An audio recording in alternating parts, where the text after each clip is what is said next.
റിലേഷൻഷിപ്പിൽ വഴക്കുണ്ടാകുന്ന സമയത്ത് നിങ്ങൾ ഓടിപ്പോയി നിങ്ങൾ ഫ്രണ്ട് അടുത്ത് സംസാരിക്കാറുണ്ടാവും. ഒരിക്കലും അത് ചെയ്തിട്ടോ, കാരണം നിങ്ങൾ കാരണം നിങ്ങളുടെ റിലേഷൻഷിപ്പ് ഇല്ലാണ്ടായി പോകുന്നുണ്ട്.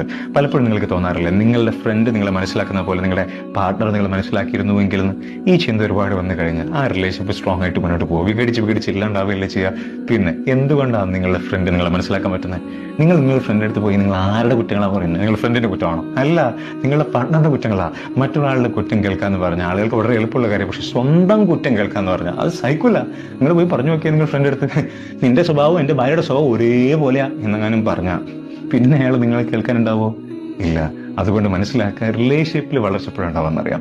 ആ പ്രശ്നങ്ങൾ ഒരുമിച്ച് നേരിടുന്ന സമയത്ത് ഓടി ഒളിക്കുമ്പോൾ ഒരിക്കലും റിലേഷൻഷിപ്പ് മനോഹരമായി വളരില്ല.